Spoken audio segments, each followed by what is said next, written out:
Welcome to the Writer Reads Mack and Me in Odyssey, Book 1, Mack and Me Origins, Chapter 11, Return to Bastien's. We need you to go back in, Mack said. He was sitting on a chair by my bed, and I wondered how long he'd been there. I also wondered why he didn't seem to have anything better to do. Don't you have a ship to run? I asked. How do you feel? He asked, by way of reply, and I stretched experimentally and then sat up. How long was I out? The doc's voice answered me from the door, sounding just as annoyed as he had when he'd put me to sleep. Not as long as I said you needed. How do you feel? I feel okay.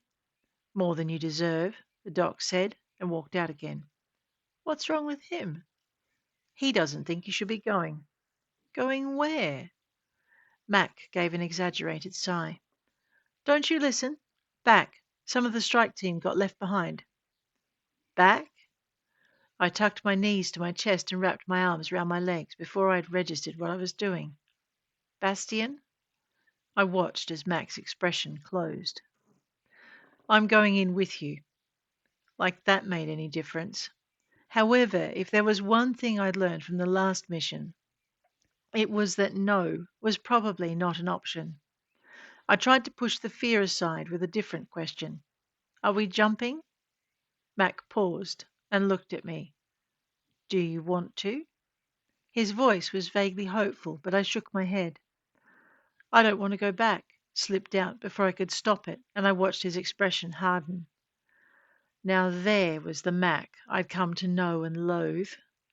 I unhooked my arms from around my knees and slid off the bed, which is what med boxes shifted into when you let the sides down. I didn't say anything, just went to the closet compartment and looked for a suit exactly like the one I'd been issued before. There wasn't one, but there was something with what looked like a light form of body armor. I pulled it out. This? Mac's lips twitched. That, he said. And I get to go armed this time. His lips curled into the barest hint of a smile. You get to go armed. What else do I have to do? You need to hack the internal computer system and get the data out. All of it if you can, or as much of it as you're able otherwise. And you need to locate where they're holding the Odyssey operatives. This last was added in a bit of a rush, and I couldn't help staring. You what? Mac's return stare was cool and assessing. You heard. I felt my heart sink to the pit of my stomach. Something must have gone very badly wrong for us to have to go back. What happened? Bastien was waiting.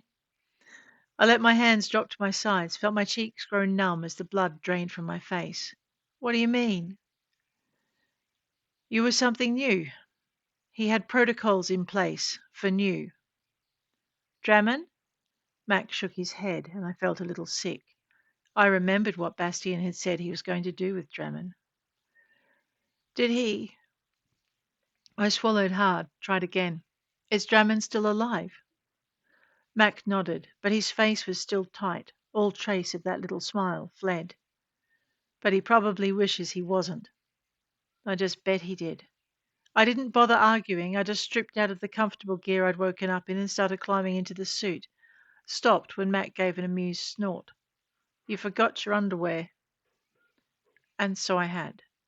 I felt my face heat as I blushed red as red could be, but I reached into the closet and found the right drawer. This time the underwear resembled a close-fitting leotard with long legs and sleeves. What the hell is this? I asked, holding it up. More body armor, he said. I stared at it, the doubt clearly written on my face. I'm not sure how long I would have stood there and stared at it, except that Tens interrupted. The clock is ticking, he said, and Mack frowned, getting to his feet. Hurry up, he said. I'll meet you in the hangar. You'll what? What's the problem? You're not going to try and run out on me again, are you? No. I stepped out of the outerwear I'd started to put on and shimmied into the underwear. When I looked up, Mack was already heading toward the door. I swear the guy wasn't human. He hadn't even stopped to look. Tens, not so much. Get a wriggle on, he said, and turn a little to the left. Mack looked up at the ceiling. Tens, he said. Get to work. I want real-time scans for what's happening inside the complex. I heard Ten's gulp. You sure you want that, boss? No. And Mack's voice was creaky, although with what, I couldn't be sure. But we'll need it. Make sure the recordings are clear. We need to nail this bastard. Tens didn't sound convinced. And I want it broadcast live, Mack said, because if he takes us out down there, he'll probably take the ship as well. Broadband it. I want it known. You'll lose your anonymity. If we live, I'll let Odyssey take care of it, Mack said. Pretty sure ours won't be the first deaths they've faked. Who says they'll fake it? Tens muttered, but he cut the comms link, and I guessed he was doing what Mack wanted. I shimmied into the rest of the outfit and hoped the promised weapons were aboard the shuttle. I'd qualified on most of what I wanted for this mission. Figured I could pick up what I needed to know in order to be able to operate the rest. I headed for the shuttle bay and then discovered we weren't riding down in the shuttle. That's probably the first thing we're going to lose, Mack said. Tens will remote pilot it. I can't afford to lose any of my crew. I read between the lines to don't want to lose any of my crew and began to understand what Tens had said about Mack picking up strays. I wondered if Mack would help me fake my next death, but I still wasn't sure he was a step up from Odyssey or a step down. I also couldn't work out where his loyalties lay. I mean, he'd burned me once because I'd stolen money from someone I hadn't known was his client, and Odyssey seemed to be a pretty big client too. Next time, I wouldn't make the same mistake. Which brought me right back to the present. How much did I trust Mack? Well, I guessed, looking at the thin sliver of a craft he'd attached to the bottom of the shuttle. Enough to travel down with him in that. Re-entry was going to be a bitch. He shimmied forward in the pilot's seat and motioned for me to get behind him.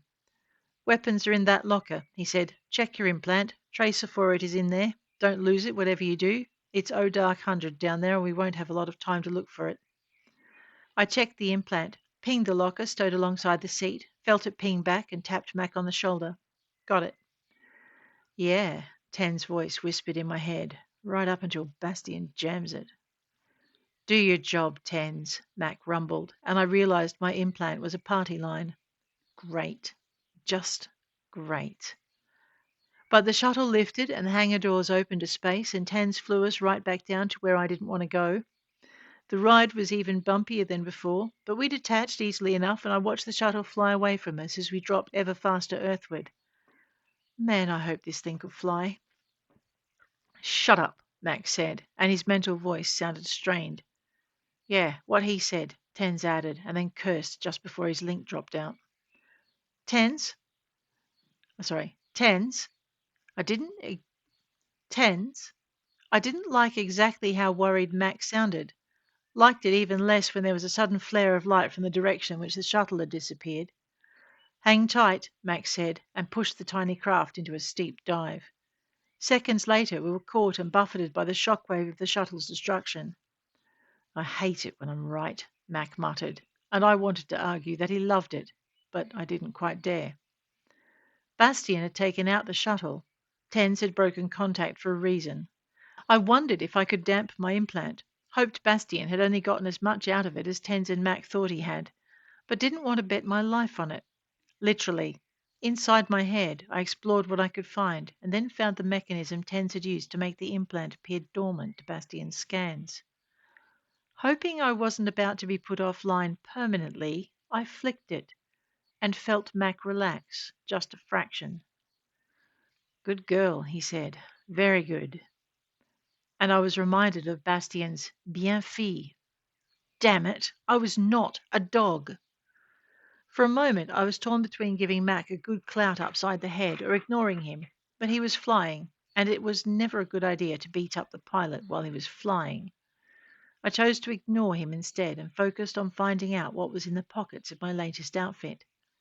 I was excited as a kid on Family Day by the time Mac set us down behind a small complex of sheds behind the main building.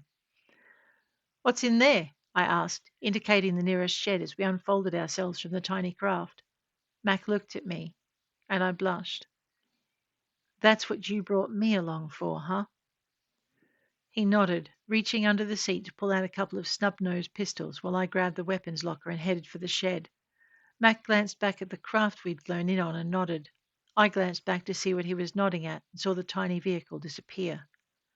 Visual displacement, he said. A blend? Mack nodded. What have you got? I moved over to the control panel beside the door, reaching into one of the pouches at my waist. Unlike the last mission, I'd come properly equipped. The pouch contained a small data box and the connectors I'd need to make a hard connection if I couldn't make a wireless one. It worked kind of the same way as the data mine I'd used back at the pharmaceutical plant, only different. For this, I had to activate the implant. I could only hope Bastien and his techs weren't waiting for me to try. I really had to rely on the shuttle's explosion to keep their minds elsewhere, or on the Odyssey team taking out whatever Bastien used for security scans. 2 seconds, I murmured as Max sidled up to me. Make it one and make it quick and pray there's no one on the other side of the door, he said, opening the lockbox and pulling the weapons out of it. I felt extra weight added to the belt at my waist and a strap draped over my shoulders as I worked, and then I felt him shifting beside me as he stowed more weapons around himself. You sure you got enough? I asked, getting the door open and leading the way inside. You'd better hope so, he said, nudging the box behind a crate by the door. Fan-fucking-tastic. I focused on business. What do you need? Find a terminal. Find a way into the vault under this complex. We can't use the way we went in last time. Delight's crew blew that sucker all to hell. Great. I scanned the shed, noted stacked crates and pallets, and hoped there was an office toward the front. Deliveries had to be recorded, right? Workers had to clock on and off, yeah? And I was betting good old Bastien didn't allow just anyone into his little home away from home. Before or after they got in? After. Mac's voice sounded strained. As soon as they figured out they just waltzed themselves into a trap. Yeah, well, I guess that made sense. So what makes you think there's another entrance? Because Bastien's a rat, and those critters always have a bolt hole. We have to find it first. What makes you think he hasn't used it already? Tens. I didn't like the way the comms stayed quiet. Wished Tens would come online and confirm he was okay. Couldn't quite fathom why he stayed silent. Okay, I said, hoping my tone would tell Mac he hadn't really answered the question. I was about to step around a stack of crates when Mac grabbed me by the shoulder and pulled me hard up against him as he squeezed himself into a niche between the stacks. I pressed my lips together, pushing down the urge to shout as we watched a forklift purr softly past. Well, that was going to make life interesting. Try patching into the system from here, Mac's voice in my ear. "'Kay. I didn't like it, but I liked the idea of running a gauntlet of forklifts even less. I went wireless. It took me a little longer than I liked, but I did it and found the floor plans Bastien had hidden behind a second firewall in a partitioned drive. It didn't take me long to begin siphoning files. Honestly, it would have been faster to just copy the drives, if that had been an option. But there were protections against that. I wormed my way past them and then worked out how to wriggle the files through the gap without activating the security protocols. Those suckers looked spiky, and I didn't want them coming after me. It was just too bad I couldn't find another place to store the files outside my implant. This is what I pay you for, Mac said. Send me the layout. What about tens? I asked, but Mac signaled the negative, turning us about in the narrow gap he'd found and pushing me further into it. Just me, he said. Tens will make contact when he's sure he can get a clean signal. Don't try to reach him. Got it. Stay here, Max said, moving to the edge of the gap, and he dragged a box across in front of me before I could protest. This is what I pay me for. This is what he what? Well, of all the macho bullshit I'd ever heard in all my life. Get all the files, Max said, then get your ass back into the ship and stay there. Tens will fly you out as soon as it's clear. But what about you? You leave me to worry about me, Max said. Just do what you're paid for. What I was paid for, huh?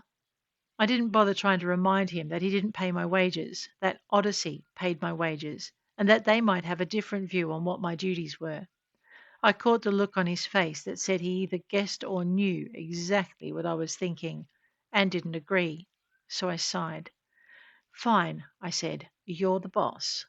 And I kept my thoughts deliberately quiet on exactly what I thought of him heading downstairs to deal with Bastien alone.